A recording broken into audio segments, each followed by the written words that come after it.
জনজোয়ারে ভেসে মনোনয়নপত্র জমা দেবার পশ্চিম ত্রিপুরা আসনের বাম প্রার্থী তথা বর্তমান সাংসদ শঙ্কর প্রসাদ দত্ত।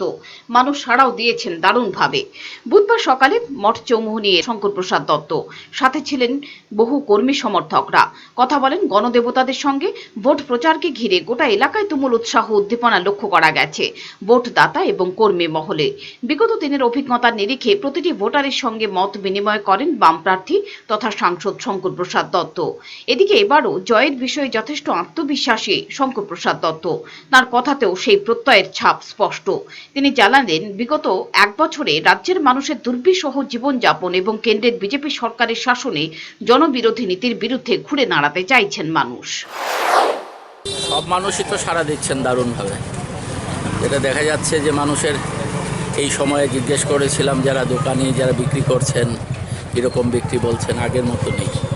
এই যে মানুষের কষ্টবোধ, এই যে মানুষের দুঃখবোধ, এর থেকে মানুষ এই এক বছরে ত্রিপুরায় শিক্ষা নিয়েছেন এবং সারা দেশের যে অবস্থা মানুষ দেখছেন, আজকে যে অবস্থা সারা দেশে, তার থেকে আমাদের যে বিশ্বাস হয়েছে, আমাদের যে প্রতীতি জন্মেছে যে মানুষ এবার দারুণভাবে ঘুরে দাঁড়াবেন এবং একটা ভালো কিছু করার জন্যে সবাই যেন ওত পেতে আছেন, এটাই মনে হচ্ছে। বাধা না, এখন পর্যন্ত তো সেরকম কিছু পাইনি। কোন কোন জিনিসগুলো প্রচারে নিয়ে যাচ্ছে? এই তো বেকারি দারুণভাবে বেড়ে গেছে, যা প্রতিশ্রুতি ছিল তা রক্ষা হচ্ছে না। আমাদের এই রাজ্যের মধ্যে আমাদের যে গণতান্ত্রিক কাঠামো ছিল, পরিবেশ ছিল, সেই পরিবেশটাকে বিঘ্নিত করার চেষ্টা হয়েছে গত এক বছরে। আমাদের এখানকার সরকার যে প্রতিশ্রুতি দিয়েছে তাও রক্ষা করেনি, দিল্লির সরকার যা বলেছে রক্ষা করেনি। এই বিষয়গুলোই মূলত আসছে।